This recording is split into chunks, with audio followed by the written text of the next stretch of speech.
हाँ जी, next topic है अपना पी ब्लॉक एलिमेंट्स का, chemistry of oxygen. Chemistry of oxygen and its compounds.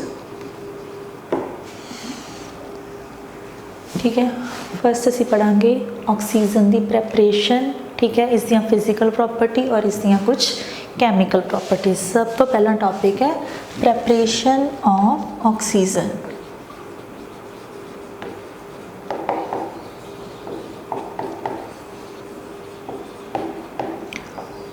ठीक है, ऑक्सीजन को प्रिपेयर करने लिए बेटा काफ़ी सारे मैथड्स ने। फर्स्ट है bye heating of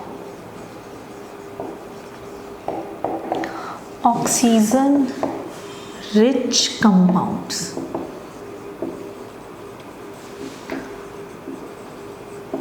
bye heating of oxygen rich compounds. ये बेसिकली आप डिस्कस करने ने पोटाशियम पर manganate, potassium chlorate and potassium nitrate.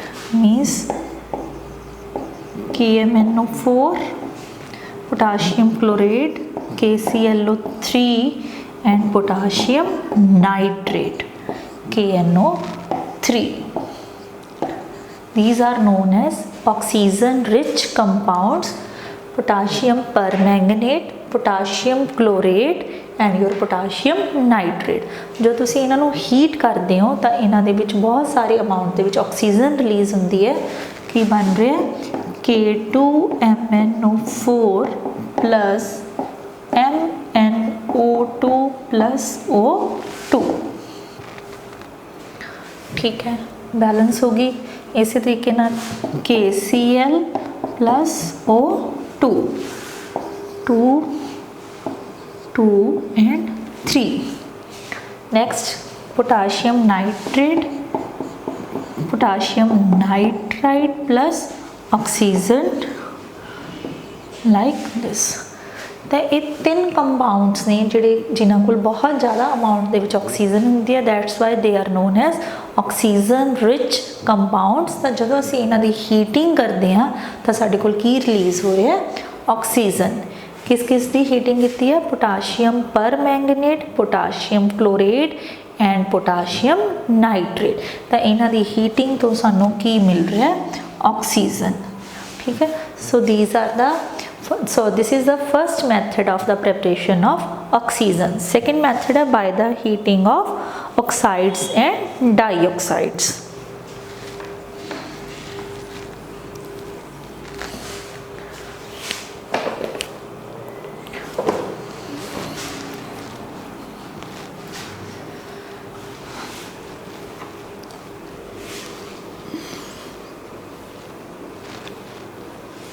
By heating of oxides, dioxides etc. For example, असी अगर मैग्नीशियम ऑक्साइड नू हीट करिए then we will get magnesium plus O2 like this. ठीक है, असी करिए heat barium oxide, BaO2, we will get BaO plus O2। ठीक है, तो इन्हों बैलेंस करने लिए लाइक दिस। ठीक है, तो ये सेकेंड मैथड हो गया by heating of oxides and dioxide. Similarly from hydrogen peroxide,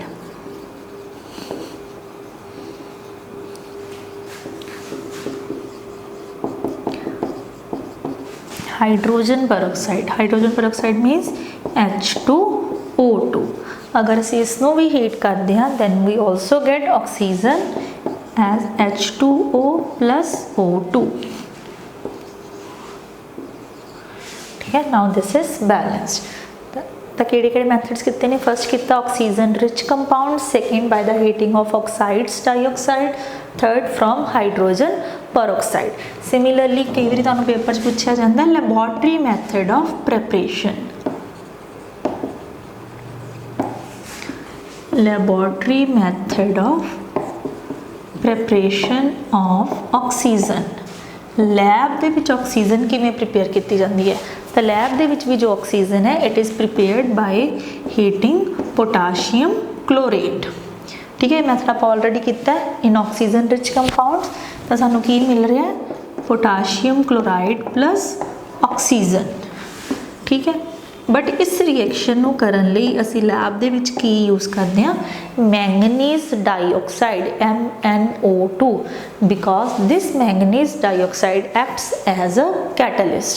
अगर असी इसनू रिएक्शन दे विच नहीं यूज़ करते तो इस रिएक्शन नू होने लई काफ़ी टाइम लगता है, बट अगर असी रिएक्शन मिक्सचर दे विच मैंगनीज डाइऑक्साइड थोड़ा जिहा ऐड करते हैं तो इमीजिएटली जो ऑक्सीजन है वो रिलीज़ हो जाती है।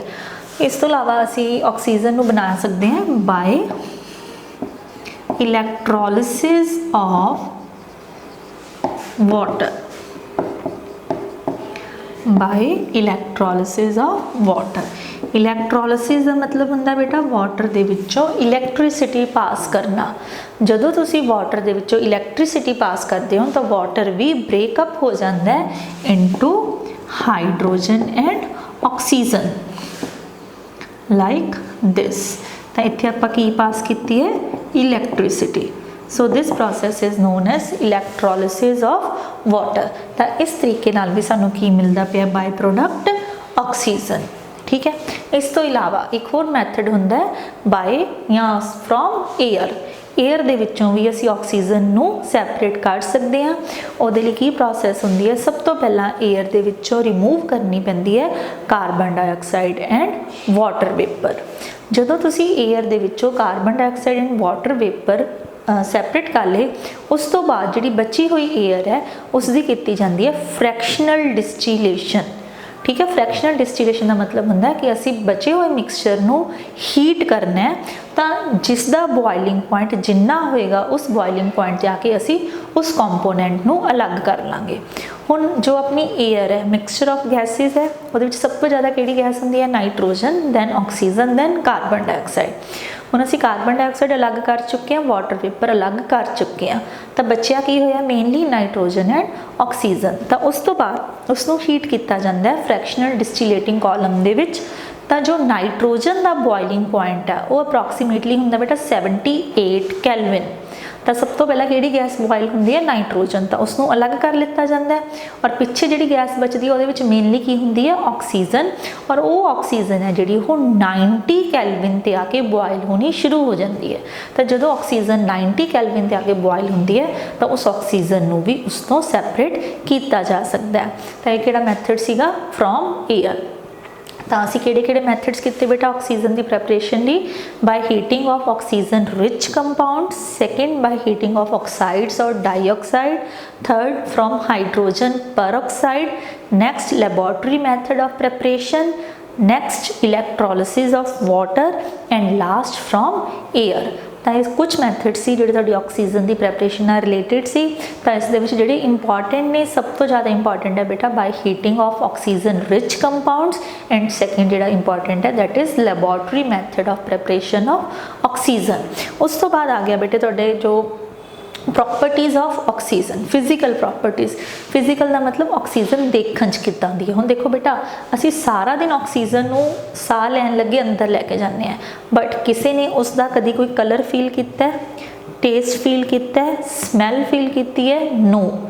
फर्स्ट प्रॉपर्टी की बन जाएगी? It is a colourless gas, next it is a tasteless gas, and it is a odourless gas. ना ही इसका कोई कलर है, ना ही इसका कोई टेस्ट है, और ना ही इसकी कोई स्मैल है।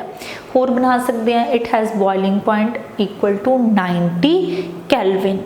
फिर इस दे 3 आइसोटोप्स होंदे ने, ऑक्सीजन 16, ऑक्सीजन 17 एंड ऑक्सीजन 18। ठीक है, और ये स्लाइटली सॉल्यूबल होंदी है इन वाटर। जे तुसी ऑक्सीजन नू वाटर दे विच डिजोल्व करने की कोशिश करते हो वो उहदे विच ईजीली या पूरी तरह डिजोल्व नहीं हो पाती।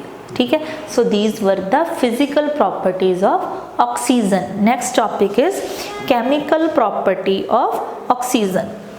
तो जो ऑक्सीजन है, ऑक्सीजन का मॉलिक्यूल की होंदा बेटा?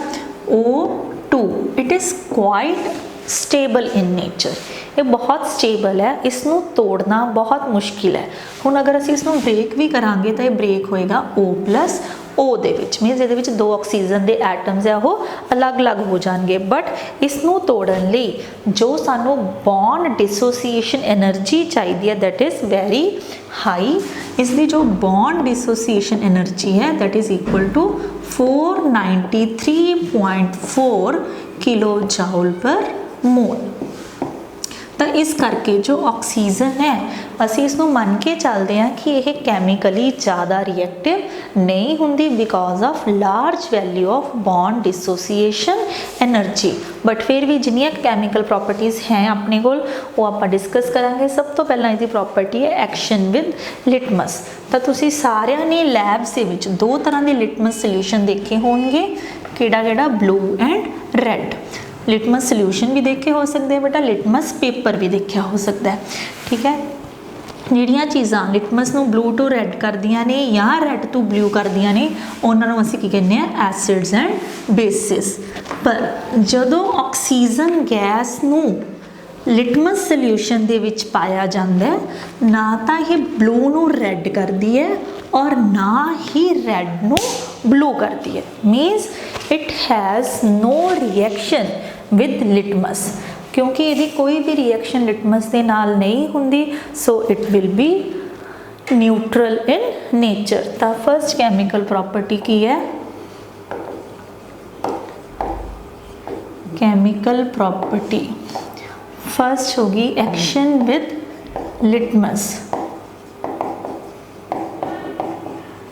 एक्शन विद लिटमस का आंसर आया अपने को न्यूट्रल, क्योंकि ना ही इन्हें रैड नो ब्लू किया और ना ही ब्लू नो रैड किया। नैक्सट इज रिएक्शन विद या सपोर्टर ऑफ कंबस्चन।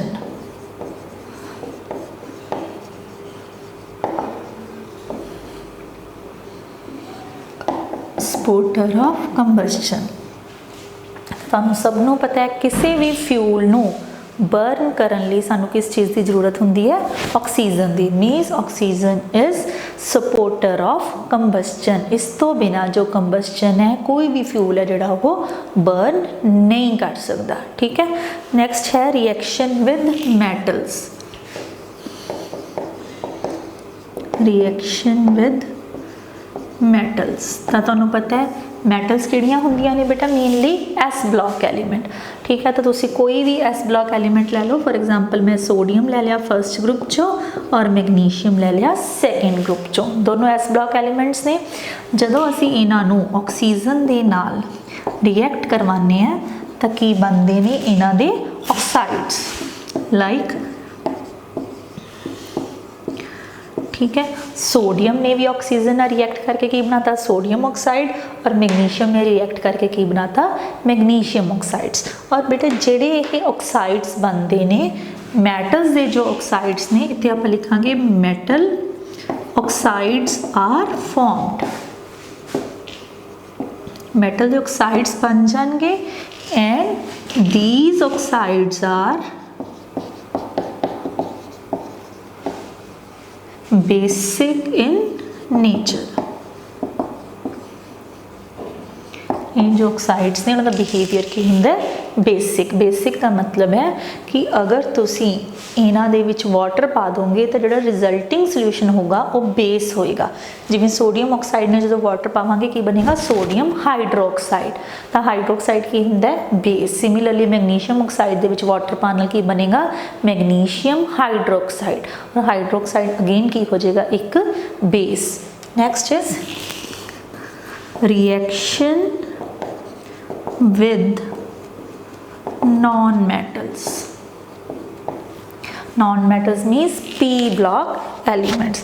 ठीक है, जिदा तुसी एग्जाम्पल ले सकते हो नाइट्रोजन, कार्बन, सल्फर। नाइट्रोजन नूं ऑक्सीजन नाल मिलाइए NO2 बन सकता है, C नाल CO2, S नाल SO2। ठीक है, तो अगेन नॉन मैटल्स नाल भी कंबाइन करके की बनते पे ने ऑक्साइड्स। बट जेडे ये ऑक्साइड्स होंदे ने नॉन मैटल्स के ऑक्साइड्स होंदे ने these are acidic in nature. तो ਤਾਂ ਨॉन ਮੈਟਲਸ ਦੇ ਆਕਸਾइड्स ਕਿਹੜੇ ਹੁੰਦੇ ਨੇ ਐਸਿਡਿਕ ਦਾ ਮਤਲਬ if we pass water through these oxides the resulting solution will be acidic in nature. ਇੱਥੋਂ ਬਣ ਜਾਏਗਾ ਬੇਟਾ ਨਾਈਟ੍ਰਿਕ ਐਸਿਡ, ਇੱਥੋਂ ਬਣ ਜਾਏਗਾ ਕਾਰਬੋਨਿਕ ਐਸਿਡ, ਇੱਥੋਂ बन जाएगा सल्फ्यूरिक एसिड। ठीक है, जो तुसी फॉस्फोरस ऐड कर दोगे तो की बन जाएगा फॉस्फोरिक एसिड। ठीक है, तो यदा मतलब नॉन मैटल्स जो ऑक्सीजन नाल कंबाइन करदियां ने तो जिहड़े ऑक्साइड्स बनते हैं उन्होंने बिहेवियर की हुंदा एसिडिक इन नेचर, और मैटल्स का किहड़ा सीगा बेटा बेसिक इन नेचर। सिमिलरली जो ऑक्सीजन है वो कुछ कंपाउंड्स नाल भी रिएक्शन शो करती है। ठीक है, compounds like HCl, SO2, NO। ठीक है,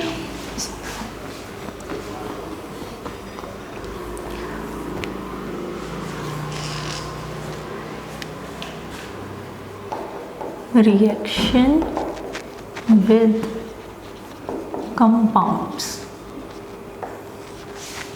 ठीक है, जिद्दां असीं लै सकते हैं फर्स्ट ले ली एग्जाम्पल विद HCl, सैकेंड लै सकते हैं विद अमोनीया, थर्ड लै सकते हैं विद सल्फर डाइऑक्साइड। ठीक है, तो HCl जो HCl नूं असीं ऑक्सीजन नाल रिएक्ट करवाने हैं तो साडे कोल की बनदी है क्लोरीन गैस प्लस वाटर। ठीक है, या तुसीं इसनूं बैलेंस करोगे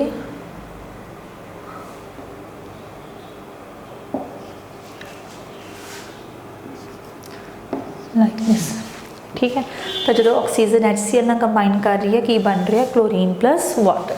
सिमिलरली जो अमोनीया नाल कंबाइन करती है NH3 प्लस O2 तो साडे कोल की बनता है nitric oxide NO plus water.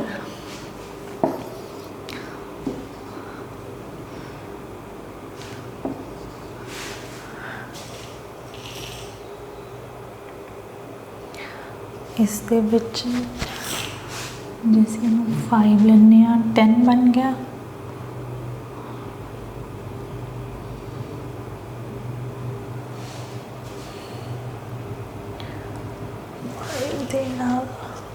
ठीक है बेटा, इतने 4 ले लो, 4 एंड 6। अगर ऑक्सीजन अमोनिया ना रिएक्शन शो करती है then we get nitric oxide plus water. ये जो नाइट्रिक ऑक्साइड है this is very important during Ostwald process for the manufacturing of nitric acid. ये जो नाइट्रिक ऑक्साइड है ये बहुत इंपॉर्टेंट केमिकल है ड्यूरिंग द ओस्टवाल्ड प्रोसेस। और ओस्टवाल्ड प्रोसेस किहदे लई यूज़ की जाती है for the preparation of nitric acid. ठीक है, next is your with sulphur dioxide. Sulfur dioxide can combine with oxygen in the presence of vanadium pentoxide to form SO3। ठीक है, like this। हुण ये जो सल्फर ट्राईऑक्साइड बनती है this is very important reagent during the contact process. वो किहड़ी process सी ओस्टवाल्ड, और ये किहड़ी प्रोसेस है कॉन्टैक्ट प्रोसेस। ये किहदे लई यूज़ होंदी है for the preparation of sulphuric acid. उसनों यूज़ किया जाता है for the preparation of nitric acid, और इसनों यूज़ किया जाता है for the preparation of sulphuric acid. Next है तुहाडा बेटा reaction with hydrocarbons. with hydrocarbons। उन hydrocarbons means compounds of carbon and hydrogen only. तो इस चीज़ को असी +1 दे विच भी डिस्कस किया है। कोई भी हाइड्रोकार्बन है let be methane ethane ethene कुछ भी लै सकते हो। सारे हाइड्रोकार्बन्स जदों ऑक्सीजन नाल मिलते ने तो साडे कोल हमेशा प्रोडक्ट की बनता है carbon dioxide plus water. Because ਜਿਹੜੇ ਇਹ ਹਾਈਡਰੋਕਾਰਬਨਸ ਨੇ ਬੇਟਾ ਬੇਸਿਕਲੀ ਇਹ ਫਿਊਲਸ ਹੁੰਦੇ ਨੇ ਤੇ ਆਪਾਂ ਪੜ੍ਹਿਆ ਹੈ ਕਿ ਜੋ ਆਕਸੀਜਨ ਹੈ that is a great supporter of combustion. ਤਾਂ ਜਦੋਂ ਵੀ ਅਸੀਂ ਫਿਊਲ ਨੂੰ ਬਰਨ ਕਰਨਾ in the presence of oxygen ਤਾਂ ਹਮੇਸ਼ਾ ਸਾਡੇ ਕੋਲ ਕੀ ਪ੍ਰੋਡਕਟਸ ਬਣਨੇ ਨੇ, ਕਾਰਬਨ ਡਾਈਆਕਸਾਈਡ ਐਂਡ ਵਾਟਰ। ठीक है, तो ये होगी रिएक्शन ऑफ ऑक्सीजन विद हाइड्रोकार्बनस। तो ये नाल बेटा तुहाडियां ऑलमोस्ट सारियां कैमिकल प्रॉपर्टीज़ क्लीयर हो गई। Next is the uses of oxygen. Oxygen नूं असीं यूज़ कित्थे कित्थे करदे हां। फर्स्ट ऑक्सीजन का यूज़ है it is use in the welding परपजेस। ठीक है, जिथे भी वैल्डिंग का काम चलता उत्थे ऑक्सीजन नूं यूज़ किया जाता है। It is use in the metallurgical processes. Metallurgical तुसी यूनिट पढ़िया general processes of extraction of metals. तो जो असी मैटल्स दे विच इंप्योरिटीज़ नूं रिमूव करना हुंदा है तो उस दे विच भी असी ऑक्सीजन की हैल्प लैने आ। ठीक है, it is use in the hospitals for patients नूं साह देण लई यूज़ की जाती है। ठीक है, it is used as an important rocket fuel. Rockets दे विच जिहड़े फ्यूल्स बनते हैं that is basically liquid oxygen और हाइड्रोजन। ठीक है, it is used in the manufacturing of large number of explosive compounds. ठीक है, एक्सप्लोजिव का मतलब हुंदा है जिहड़े बहुत तेज़ी नाल बलदे ने। ठीक है, जिवें क्रैकर्स हुंदे ने। तो बहुत सारे एक्सप्लोजिव्स बनाने लई भी ऑक्सीजन नूं यूज़ किया जाता है। हुण असीं कहा सी कि ऑक्सीजन के 3 आइसोटोप्स हुंदे ने 16, 17 एंड 18। उन्हां दे विच्चों जिहड़ा ऑक्सीजन का 18 वाला आइसोटोप है वो यूज़ किया जाता है as a tracer material for knowing the mechanism of the reaction. ठीक है, मीनस इसनूं असीं यूज़ कर सकते हैं to know about the mechanism of any reaction. दोबारा सुन लो बेटा, फर्स्ट इन आप यूज़ करते हैं पेशेंट्स लिए यूज़ किया जा सकता है, इसनों यूज़ किया जाता है वैल्डिंग परपजेज़ लिए, इसनों यूज़ किया जाता है metallurgical processes to remove the impurities. ठीक है, इसनों यूज़ किया जाता है रॉकेट फ्यूल लिए, ऑक्सीजन 18 आइसोटोप नूं यूज़ किया जाता है as a tracer in the mechanism of various reactions. ठीक है, ये थोड़ा मेन टॉपिक सीगा chemistry of oxygen and its compounds दे विच बेटा असी ओजोन बारे पढ़ना है। असी सिर्फ अज की डिस्कस की है कैमिस्ट्री ऑफ ऑक्सीजन। ठीक है, जो नेक्स्ट टॉपिक है that is your oxides. What do you know about oxides? ठीक है, that we will discuss in next lecture. Okay बेटा।